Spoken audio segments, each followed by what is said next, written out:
Milagros de Dios en el Antiguo Testamento.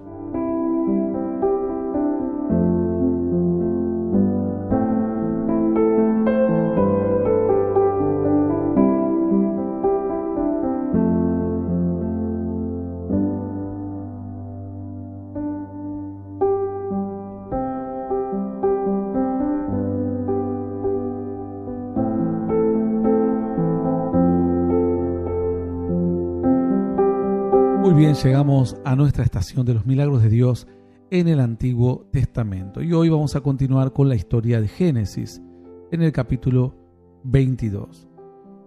Habíamos ya desarrollado un poco esta historia, esta idea de Dios hablándole a Isaac, a Abraham, y pidiéndole que sacrifique a su hijo Isaac.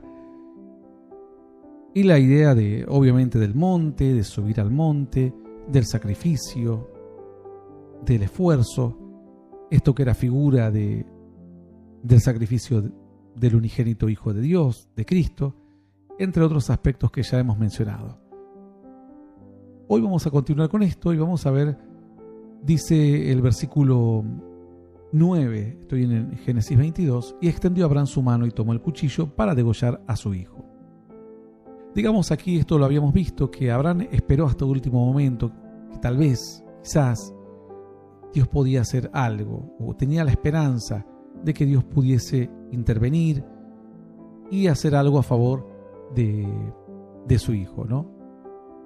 Entonces, sin embargo, dice que nada ocurrió y Dios definitivamente dice que lo dejó que él avanzase un poco más.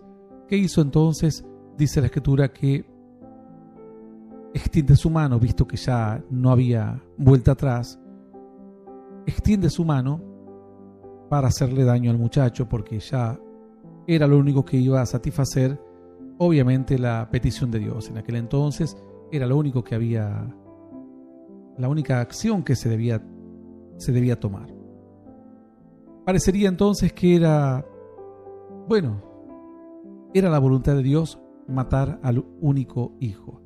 Como dijimos, esto era profético, esto era lo que se debía hacer y no había forma de que Abraham pudiese conocer si realmente Dios le iba a frenar su mano, le iba a detener su mano.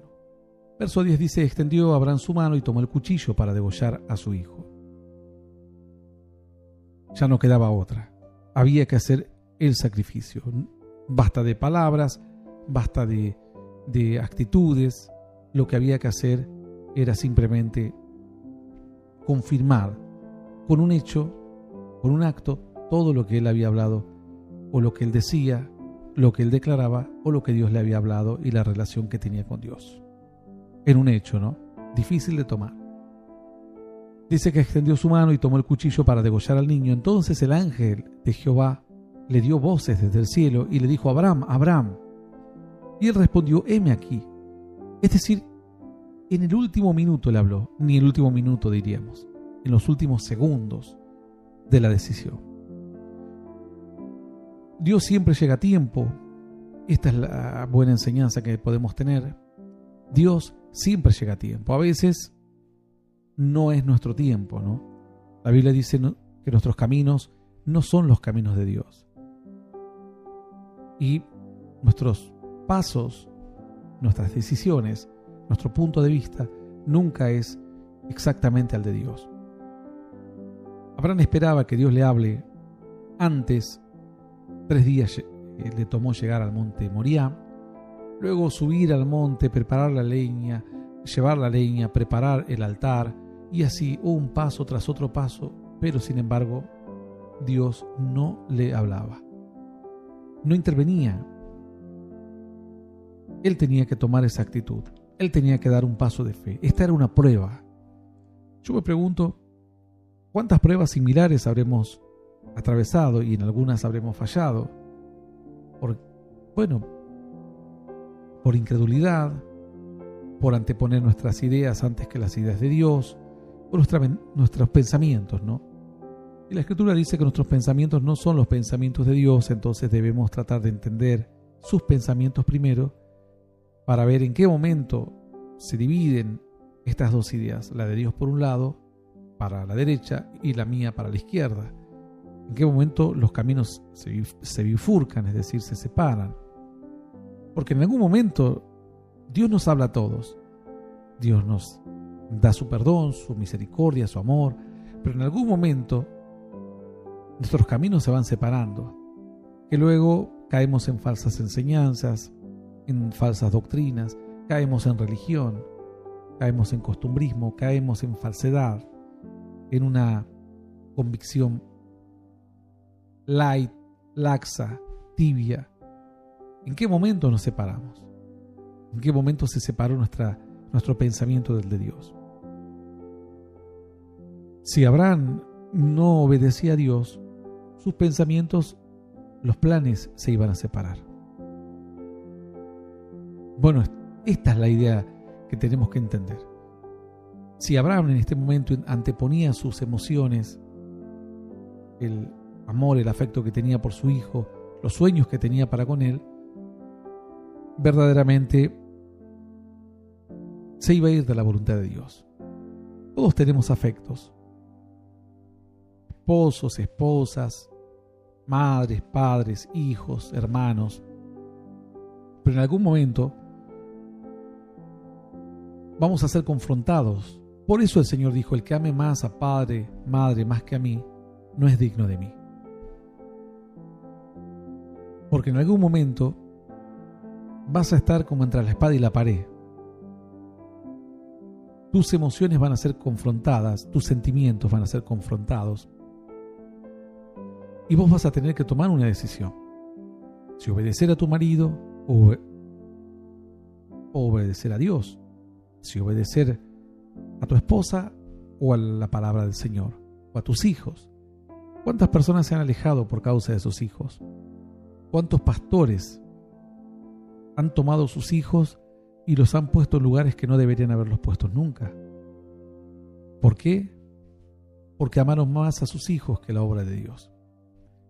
Y dice: yo soy pastor, mi hijo va a ser pastor. No, vos sos pastor, tu hijo probablemente lo sea, no lo sabemos, pero él debe tener un trato con Dios y debe ser una elección de él, no una imposición del padre o de la madre. Entonces ahí es cuando fracasás, cuando fallás, cuando Dios quiere que aprendas a confiar que si Él tiene planes con tu hijo, lo va a llevar adelante. Y no sos vos el que tenga que anteponer las emociones o el sentimiento para dividirte del camino de Dios, separarte del plan de Dios. A mí a veces me preocupa que hay pastores que condenan a sus hijos a meterse en un servicio que Dios no los ha llamado, o que ellos no sienten el llamado, porque no tuvieron el tiempo de la maduración, del trato que Dios tiene que tener con alguien que lo llama para una obra. Y luego fracasan. ¿Pero por qué? Porque se les ha impuesto algo. El camino de Dios no es para imponer a nadie. Vos no podés imponer a tu hijo, a tu esposa, a tu esposo la fe. A nadie. Vos podés predicar, enseñar, pero no la imposición.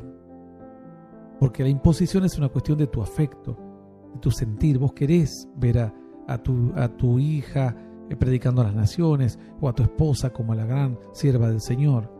Vos querés. Pero Dios te dice: no, sacrificala.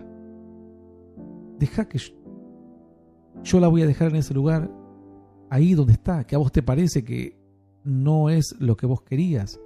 Y eso va a significar para vos como un sacrificio. Porque vos querías llevar a tu esposa a otro lugar, a que sea respetada en la congregación, a que predique, a que haga esto y lo otro. Y esto va a significar que entregues parte de ese sentimiento, de ese corazón, así como Abraham tuvo que entregar el corazón hacia su hijo, el amor hacia su hijo, alzando el cuchillo. Así, sin más ni más, el camino de Dios y del hombre se separa. Dice la Escritura: el ángel le dio voces. Una vez que pasamos la prueba, una vez que ponemos a Dios en primer lugar. ¿Sabes cuántos reyes fueron quebrantados por causa de sus esposas? Bueno, ¿cuántos reyes fueron quebrantados por causa de sus madres o de sus padres carnales? Jesús mismo, cuando fue su madre y le dijo: vayan y díganle a Jesús que su madre y sus hermanos lo buscan. Jesús estaba en medio de una predicación y dijo, una cosa es que sea mi madre, otra cosa es que estorbe la obra de Dios. ¿Quién es mi madre?, dijo, ¿y quiénes son mis hermanos? Y miró a su alrededor, sino los que hacen la voluntad de mi Padre que está en los cielos. Era como una deshonra para la madre que su hijo no interrumpa lo que estaba haciendo para ir a atenderla. La puso a la altura de cualquiera de los que estaban allí. El dolor para una madre decir, yo tuve a este hijo, lo crié, lo amamanté, etc., y ahora me da la espalda. Pero porque ella no supo tomar el lugar. Una cosa es ser madre. Bueno, a veces las madres quieren meterse en la vida de los hijos, por ejemplo. Quieren criar a los nietos. Quieren educar a la esposa, a su nuera o a su yerno. Y ahí, si uno no sabe separar el amor hacia el padre o hacia la madre y el compromiso que tiene hacia su cónyuge, su esposo o su esposa, este proyecto de vida nuevo, entonces el matrimonio va a fracasar, porque la madre se va a meter y le va a decir, no, yo no criaría hacia mi hijo, déjalo que haga lo que quiera, o por qué no lo castigás, o por qué lo castigas tanto, o por qué sos tan blando con él, o por qué sos tan duro con él. Yo los crié de otra manera, ella no sabe cocinar, él es un vago. Entonces, fíjate en este ejemplo simple. Si vos, por el corazón, el amor que tenés hacia tu madre, tu padre, los dejás que ellos se metan en tu matrimonio, te van a destruir tu familia. Así de simple. Vos tenés que, con todo el dolor del alma, poner un límite y decir, hasta aquí escucho tu consejo, hasta aquí podés meterte en mi vida, hasta aquí podés hablar, y de aquí para adelante no lo voy a permitir. Aun cuando tu madre o tu padre se sientan ofendidos y hasta vos mismo te sientas un mal hijo o una mala hija, pero lo haces por el bien de tu propia familia, de los niños pequeños, de un matrimonio joven, nuevo, que tiene todo por aprender. Entonces, si esto representa un estorbo en un matrimonio, ¿cuánto más para la obra de Dios? Si vos no le sabés poner un límite al amor que tenés hacia tus hijos, hacia tu esposo, hacia tu esposa, hacia tus padres, ese amor te va a llevar a cometer errores. ¿Por qué? Porque las cosas de Dios son santas. Yo, por ejemplo, como siervo de Dios, tuve que poner muchos límites a personas que aprecio demasiado, pero tuve que poner frialdad en mi corazón y decir, este es el límite y de aquí para este lado no te puedes meter.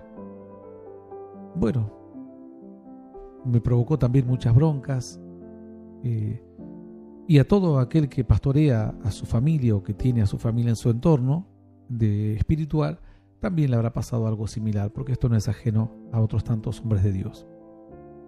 Te ganan muchos dolores de cabeza a veces, pero al menos para con Dios quedas bien. Abraham tuvo que dejar de lado la emoción, el amor, el gran afecto por su hijo para obedecer a Dios. Esta es la gran enseñanza. Un siervo de Dios que no sepa poner límite a la emoción, al amor, al afecto entrañable, no es apto para servir a Dios. Porque dice la Escritura que así pasó con los reyes. Jezabel, por ejemplo, pervirtió a Acab.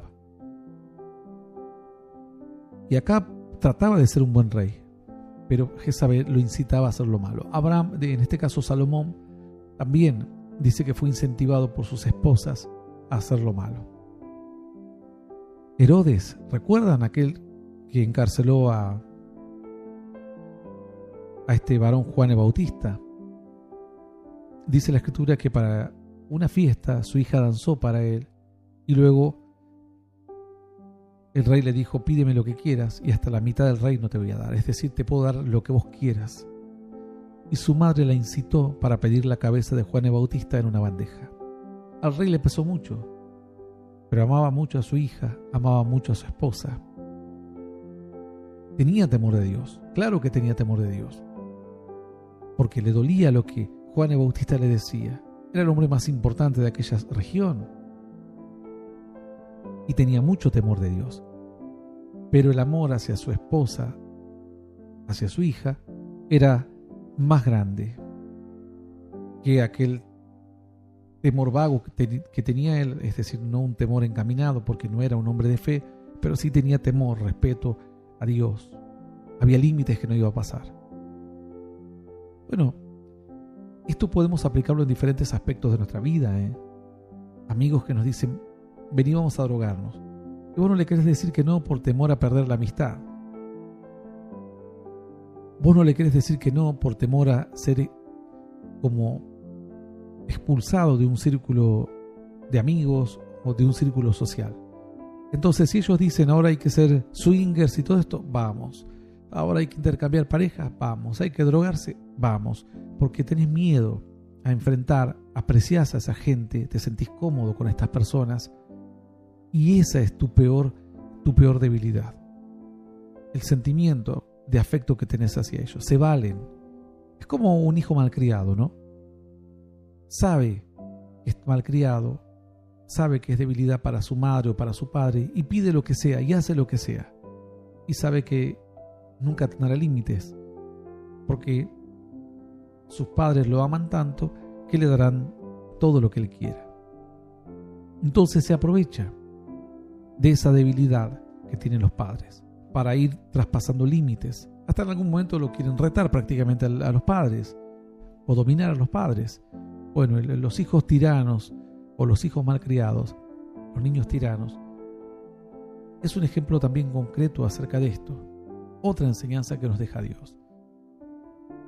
Abraham tuvo que tomar el cuchillo para cumplir la promesa de Dios o la orden de Dios, que era matar a su hijo Isaac. Pero claro que algo mató. Pero lo que mató a Abraham fueron sus emociones, su afecto, priorizando la obediencia y el amor a Dios. Mucha gente habla de Abraham, dice el padre Abraham, el padre de la fe, pero desconocen esta historia. Tenés que matar tus emociones, los afectos, que son desmedidos a veces, que te llevan a obrar contrario a la voluntad de Dios. A veces por afecto no querés exhortar a un hermano de la congregación, porque decís, bueno, no sabes, no querés que le caiga mal, no querés exhortar a alguien o sancionar a alguien porque lo apreciás. Bueno, a lo largo de estos años, quienes servimos a Dios hemos tenido que exhortar y sancionar a mucha gente que apreciamos. Y lamentablemente también a gente que apreciábamos la hemos visto irse de las congregaciones, porque no pudieron soportar la exhortación, la corrección, porque ellos confundían el tema de cierta amistad o cierta cercanía con yo puedo hacer lo que quiera y a mí nadie me va a decir nada. Por eso un siervo de Dios o alguien que tiene una responsabilidad en una congregación de liderazgo y demás, es muy difícil que pueda llevar una amistad dentro del grupo. ¿Por qué? Porque en algún momento a la persona con la cual sos amigo lo vas a tener que sancionar. Y el amigo no se va a sentir cómodo de ser sancionado o exhortar. Y no se va a sentir cómodo. Entonces se va a ir dañando esa relación. Es muy difícil para los líderes lograr tener amigos dentro de los grupos que lideran. Es muy, pero muy difícil. Y muy difícil para los pastores tomar el cuchillo que tomó Abraham. Dice, verso 10, y extendió Abraham su mano y tomó el cuchillo para degollar a su hijo. Lo que finalmente Abraham hizo fue matar en su corazón el amor desmedido que tenía hacia su hijo y volver a poner a Dios en primer lugar. Claro que seguía amando a su hijo, pero no más que Dios, ni siquiera igual a Dios, ni nada que se le parezca. Y Dios por eso lo confirmó, por eso lo amó, por eso lo sostuvo.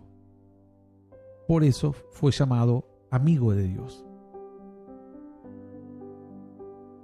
A veces cuesta esto, decirlo es muy simple. Decirlo es muy fácil, pero hacerlo cuesta mucho.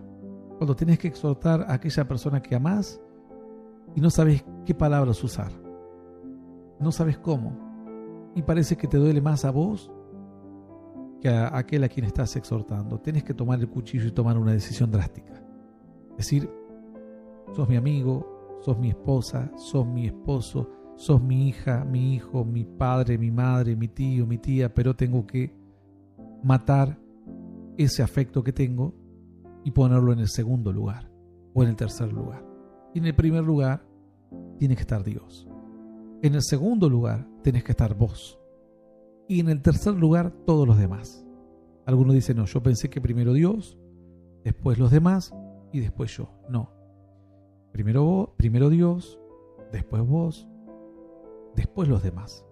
Cuando vos vas en un avión y te dicen si hay una descompresión, caerán mascarillas desde la base del porte equipaje, es decir, de sobre sus cabezas. Y si viaja con niños menores o con pequeños, digamos, con personas menores o pequeños, ustedes son los primeros que se tienen que poner la máscara de oxígeno.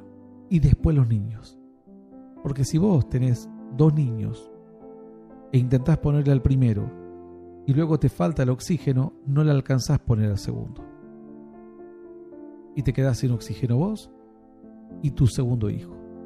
En cambio, si vos te pones primero, ahora tenés libertad para ponerle a tus 2 hijos y ayudar incluso a un tercero que esté en la fila del frente a cómo acomodarse su mascarilla. Este es el principio espiritual. Dios, tu vida y la de los demás. Porque si vos descuidas tu vida espiritual por atender y por darle con los justos a tu esposo, a tu esposa, a tus hijos, el día que ellos te necesiten, vos serás un pozo seco, es decir, no tendrás nada para ofrecer. No tenés mascarilla, estás sin oxígeno, estás igual o peor que ellos. Cuando ellos atraviesen luchas, vos no tenés a Dios, vos no tenés fe, vos no tenés compromiso con Dios, no tenés comunión con Dios. Entonces, primero Dios, luego tu vida y luego tu familia, tus seres queridos y todos los demás. Abraham tuvo que matar a su hijo en aquel día. Y de hecho lo mató, pero en su corazón. Para él ya había tomado la decisión y había puesto a Isaac en el lugar que correspondía. Primero Dios, luego él y después las promesas de Dios con su hijo Isaac. El 11 dice la Escritura: entonces el ángel de Jehová le dio voces desde el cielo y dijo: Abraham, Abraham. Y él respondió: heme aquí. Ahora, él estaba tomando el cuchillo, dice, para degollar a su hijo. Pero no fue en el momento en que él ya estaba por clavarle.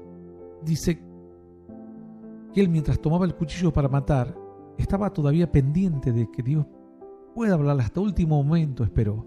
Porque ¿cómo puede alguien escuchar la voz desde el cielo si ya está clavándole el puñal a su hijo en medio del holocausto en el altar en el monte Moriah?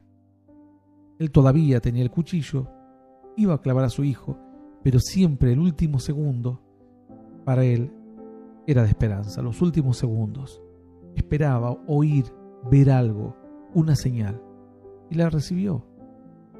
Aquí nos enseña Dios a estar expectantes siempre, no importa si falta 2 años para el final de nuestras vidas, 20 años, 50 años, no importa el tiempo que parezca a veces escaso o las probabilidades. Bueno, contra toda probabilidad Dios te salvará. Contra toda probabilidad Dios restaurará tu matrimonio. Pero uno dirá: pero si ya pasamos 12 años a las patadas. Bueno, pero uno nunca deja de soñar. Un hombre de fe nunca deja de estar pendiente, expectante, de escuchar la voz de Dios o ver una señal o que Dios haga algo. Nunca pierde la esperanza, porque es un hombre de fe, porque es una mujer de fe. Y esa esperanza es la que le da un poder diferente a los demás, aún en medio de la lucha. La esperanza le hace caminar sobre las olas del mar como caminó Pedro. Abraham tuvo esperanza hasta los últimos segundos, porque ¿de qué otra manera podría escuchar una voz del cielo a alguien que ya está por clavarle a su hijo el puñal? Porque él esperaba escuchar algo, quería escuchar algo. E inmediatamente cuando escuchó su nombre, Abraham, Abraham, él respondió: heme aquí. Inmediatamente: estoy dispuesto. Heme aquí significa estoy dispuesto. Y dijo, no extiendas tu mano sobre el muchacho, ni le hagas nada, porque ya conozco que temes a Dios, por cuanto no me rehusaste tu hijo, tu único. Dice entonces que Dios le habla, él vuelve a decir, aquí estoy dispuesto a lo que quieras. Y Dios le dice, ya sé que no me rehusas nada, ya sé que estoy en primer lugar. Aún tu hijo único. Bueno, esto también vuelve a ser figura, obviamente, cuando aclara tu hijo, tu único. Cuando dice la Escritura que de tal manera amó Dios al mundo, que ha dado a su único hijo unigénito, para que todo aquel que en él crea no se pierda, mas tenga vida eterna. Dice el verso 13, entonces alzó Abraham sus ojos y miró, y aquí a sus espaldas un carnero trabado en un zarzal por sus cuernos, y fue Abraham y tomó el carnero y lo ofreció en holocausto en lugar de su hijo.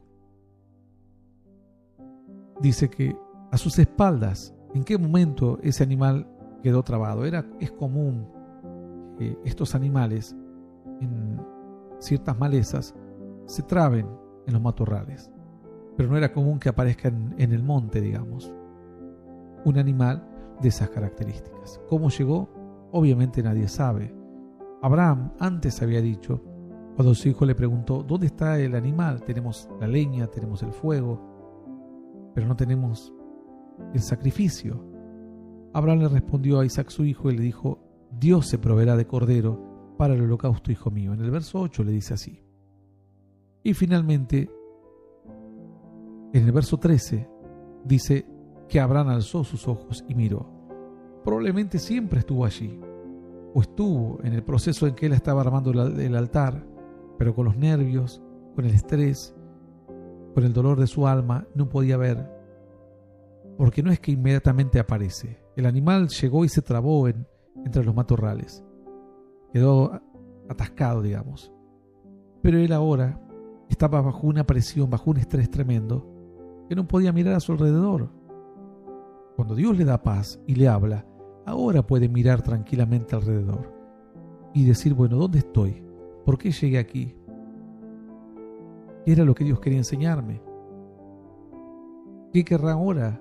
¿Cuál será la siguiente etapa?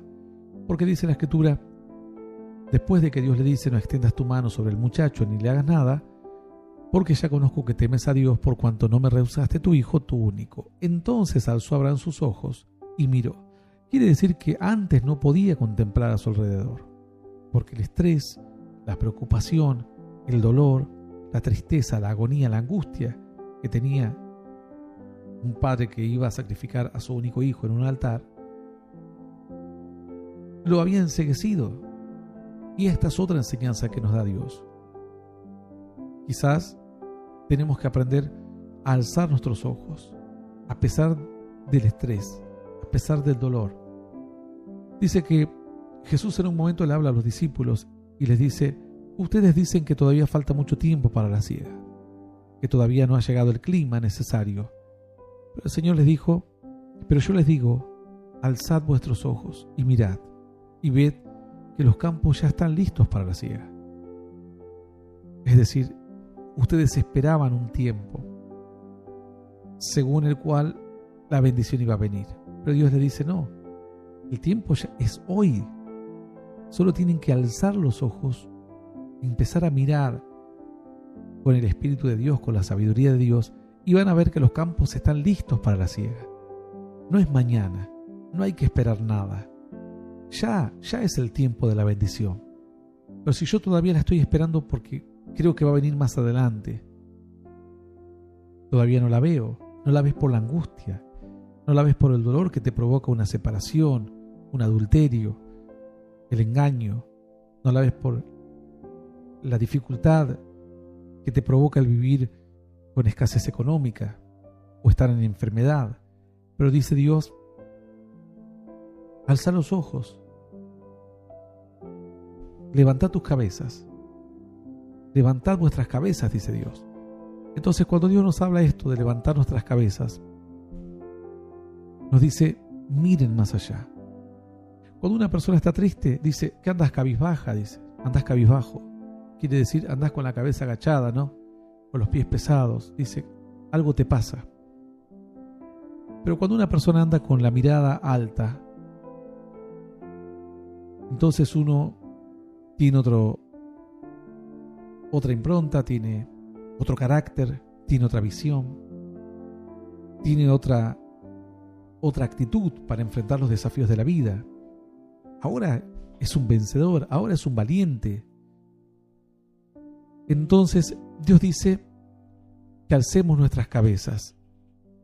Y cuando Dios nos habla de que alcemos nuestras cabezas, dice Salmos 24:7, alzad, oh puertas, vuestras cabezas.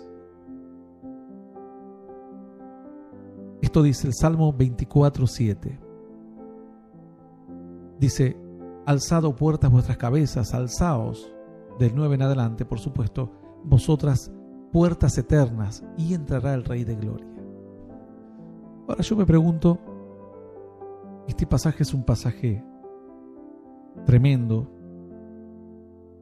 pero ¿quiénes son las puertas? ¿Quién es la puerta? ¿Acaso no dice el Señor que Él es la puerta? ¿Por qué dice alzad, oh puertas, vuestras cabezas, y alzaos vosotras puertas eternas, y entrará el Rey de Gloria? Bueno, cuando la Escritura habla de las puertas, habla de las personas que te conducen a un lugar, de las personas que te llevan a un lugar, de las personas que te introducen. Cristo es la puerta, pero vos sos el que le abrís puertas a otra persona. Por ejemplo, cuando el apóstol Pablo iba a predicar, él era una puerta, un acceso para presentar a Dios, a Jesús, que es la puerta al reino de los cielos. Pero vos sos la puerta para conocer a Jesús. Y luego Jesús es el que te da la vida eterna. Pero alguien te tiene que hablar de Dios. No viene una Biblia volando del cielo y te explica el plan de salvación.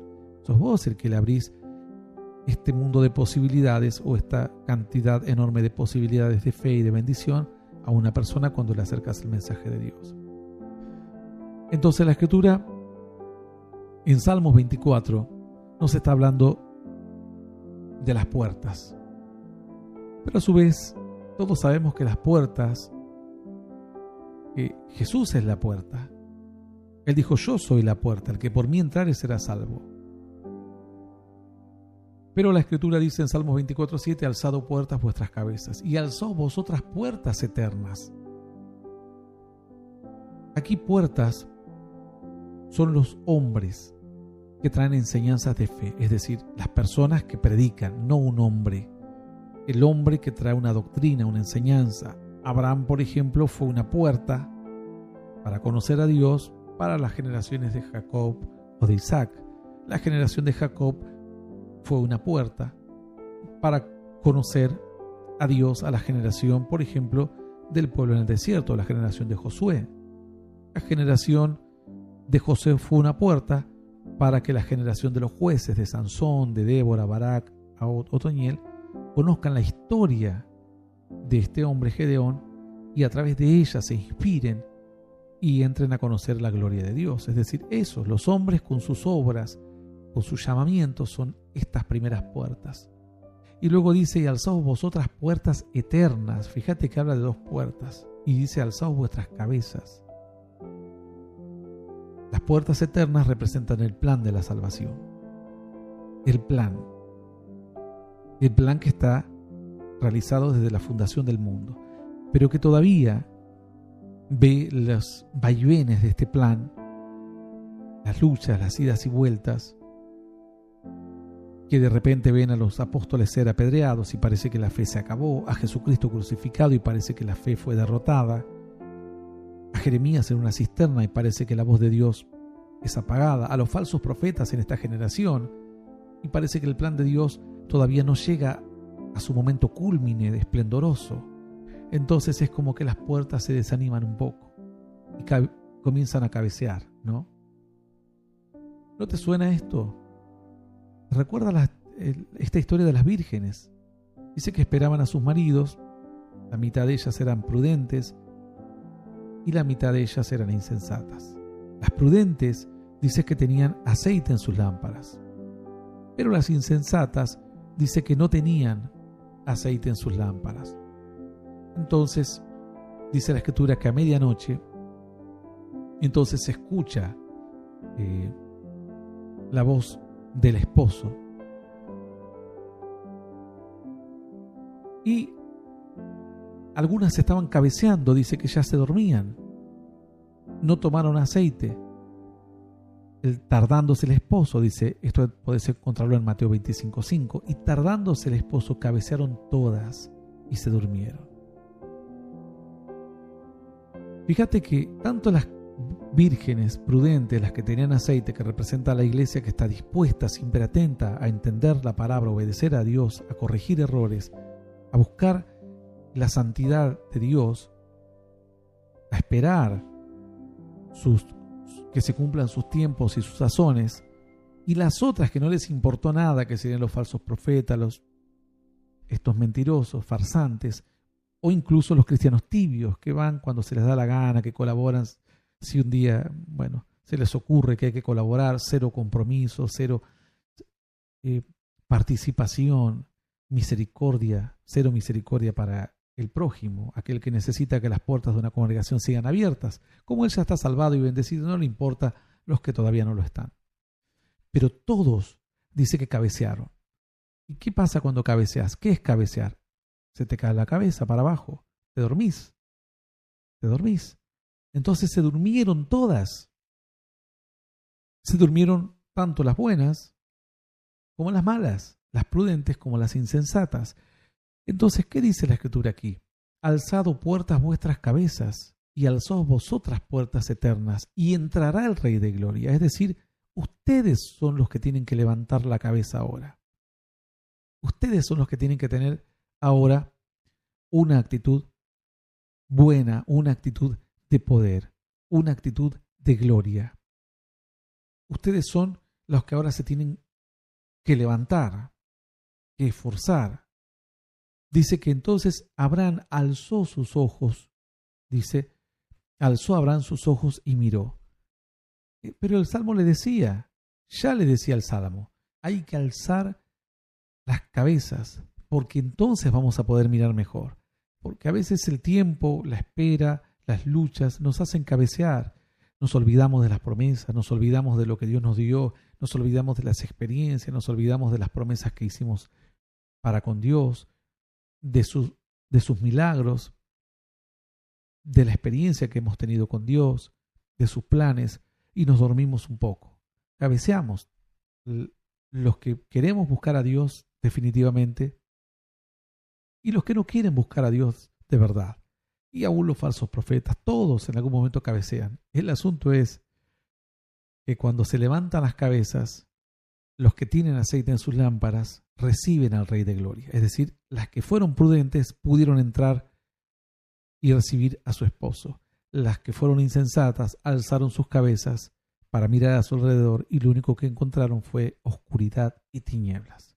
Y vergüenza, porque la única lámpara que veían encendidas era la de las prudentes. Y fueron a pedirle a las prudentes. Las prudentes dijeron, no, esta es mi lámpara. Las lámparas no se comparten. Porque si yo te doy a vos, mi lámpara se apaga.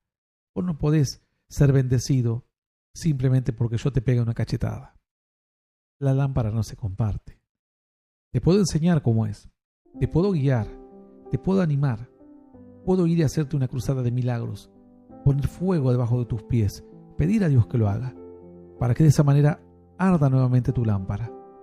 Pero no te puedo dar mi lámpara. Tu esposa no te puede dar su lámpara. Tu marido no te puede dar su lámpara. Las lámparas son personales.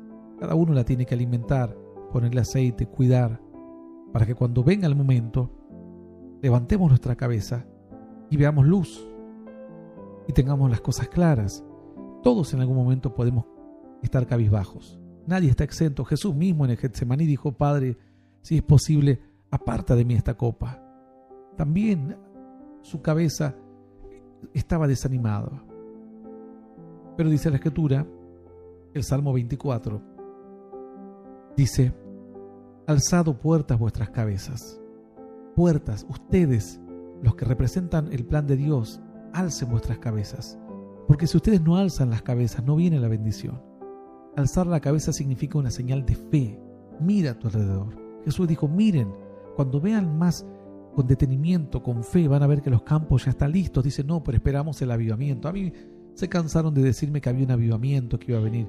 Yo siempre dije que el avivamiento no existe. De hecho, hice hasta predicación al respecto. No, el Espíritu ya fue derramado.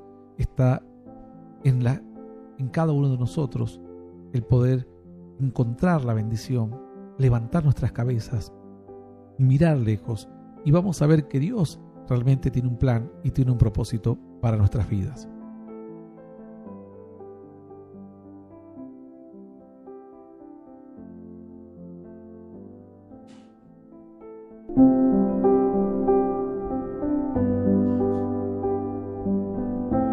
Bueno, entonces dice la Escritura aquí: alzad puertas vuestras cabezas y alzaos vosotras puertas eternas. Es decir, el plan de la redención eterno viene para todos. Y el plan de Dios, fíjense que Apocalipsis dice que había una multitud que clamaban y decían: ¿hasta cuándo, Señor, no harás justicia por nosotros? Estos son los que representan las puertas eternas, los que allá en el cielo todavía están expectantes de que finalmente se revele el final de los tiempos y el final del plan de Dios. Y dice: y entrará el Rey de Gloria. Pero si nosotros no levantamos nuestras cabezas, no puede entrar el Rey de Gloria.